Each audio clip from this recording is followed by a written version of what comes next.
Bekerja di malam hari, mengubah seseorang saat matahari terbenam. Dunia yang kita kenal berubah menjadi sesuatu yang asing. Bayangan menjadi lebih panjang, suara sekecil apapun terdengar seperti ledakan. Kisah malam ini datang dari seorang mantan petugas keamanan, sebut saja namanya Rian. Rian bekerja di sebuah gudang logistik tua di pinggiran Jakarta. Pekerjaan yang mudah, pikirnya, hanya duduk, memantau monitor, dan pulang. Malam itu adalah minggu pertama Rian bekerja. Gudang itu bekas pabrik tekstil yang diubah menjadi gudang ekspedisi. Bangunannya tua, tinggi, dan memiliki gema yang aneh. Jika kamu menjatuhkan koin di ujung lorong, suaranya bisa terdengar sampai ke pos satpam. Malam itu, hujan deras. Rian berjaga bersama Pak Jati, satpam senior yang sudah bekerja di sana selama 20 tahun. Pak Jati, orangnya pendiam, matanya cekung, seperti orang yang tidak pernah tidur nyenyak. Sebelum Pak Jati pamit untuk tidur di pos belakang, dia memberikan secari kertas berisi sop standar operasional prosedur. Tapi sop ini berbeda. Rian tertawa kecil, mengira Pak Jati sedang mengerjainya. "Ini serius, Pak?" tanya Rian. Pak Jati tidak tertawa, dia hanya mendekatkan wajahnya dan berbisik. "Saya serius, Nak." Monitor 4 menyorot ruang arsip lama. Ruangan itu tidak suka dilihat. Jam 1:30, Pak Jati sudah terlelap di pos belakang. Tinggal Rian sendirian di ruang kontrol, ditemani kopi sachet dan suara radio FM yang mulai kehilangan sinyal. Rian mencoba rasional. Dia menatap deretan monitor. Monitor 1 aman, monitor 2 aman, monitor 3 aman. Lalu matanya tertuju ke monitor 4. Monitor itu menyorot sebuah ruangan yang penuh lemari besi tua. Ruang arsip, gambarnya hitam putih dan sering goyang. Tidak ada apa-apa di sana, hanya debu. Tepat pukul 2 pagi, gangguan itu dimulai. Awalnya hanya suara.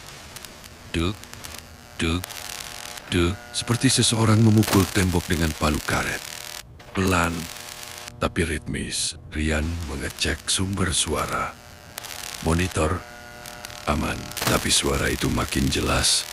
Rian mengambil senter dan melakukan patroli singkat. Dia berjalan menyusuri lorong gudang yang gelap. Cahaya senternya menyapu tumpukan kardus.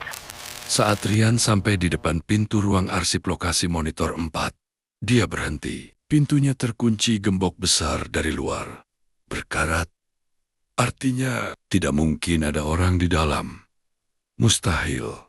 Rian menempelkan telinganya ke pintu besi itu. Hening. Tidak ada suara pukulan lagi. Rian menghela napas lega.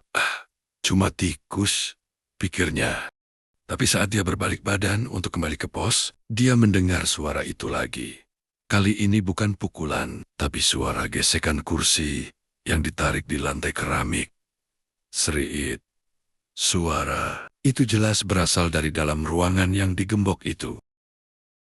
Rian kembali ke pos dengan jantung berdegup kencang. Dia melihat jam. Jam 2:45 pagi. Dia ingat aturan Pak Jati. Jangan tatap monitor 4 lebih dari 5 detik. Tapi rasa penasaran manusia adalah jebakan paling mematikan. Rian melirik monitor 4. Di layar yang berbintik itu, dia melihatnya. Di tengah ruang arsip yang seharusnya kosong, sekarang ada sebuah kursi. Dan di kursi itu, ada seseorang yang duduk. Rian terpaku. Dia ingin memalingkan wajah, tapi tubuhnya kaku sleep paralysis dalam keadaan sadar. Matanya terkunci pada sosok di layar itu. Sosok itu duduk membelakangi kamera, tapi perlahan, sangat perlahan. Kepalanya berputar, bukan tubuhnya, hanya kepalanya. Berputar 180 derajat ke belakang dengan gerakan patah-patah yang tidak wajar. Saat wajah sosok itu sepenuhnya menghadap kamera CCTV, Rian berteriak. Wajah itu rata. Tidak ada mata, tidak ada hidung, tidak ada mulut. Hanya kulit pucat yang rata. Tapi Rian tahu makhluk itu sedang menatapnya. Makhluk itu tahu Rian sedang menonton.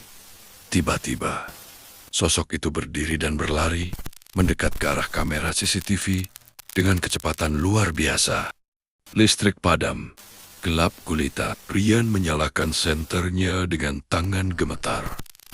Dan saat cahaya senter menyala, dia menyadari sesuatu. Dia tidak sendirian. Di pos satpam itu, di sudut ruangan, tepat di samping lemari loker, Rian melihat sosok yang sama berdiri tegak. Rian tidak menunggu lagi. Dia melempar senternya, mendobrak pintu pos, dan lari sekengkeng-kengkengnya, menembus hujan, meninggalkan pos, meninggalkan gudang, meninggalkan Pak Jati. Keesokan harinya, Rian langsung mengajukan pengunduran diri lewat pesan singkat. Dia tidak berani kembali ke sana.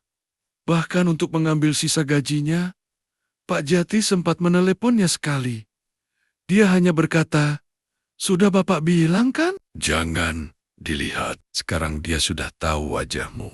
Rian memblokir nomor itu. Dia pindah kosan, pindah kerja, menjadi ojek online di siang hari. Dia menghindari pekerjaan malam, tapi Rian mengaku, sampai hari ini, setiap kali dia melihat layar hitam mentah itu, layar TV yang mati, atau pantulan di layar HP, dia merasa ada wajah rata yang sedang menatapnya balik dari kegelapan.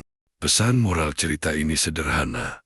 Jika atasanmu atau seniormu memberikan aturan yang tidak masuk akal, patuhi saja, karena mungkin aturan itu dibuat bukan untuk melindungimu dari maling, tapi dari sesuatu yang jauh lebih buruk.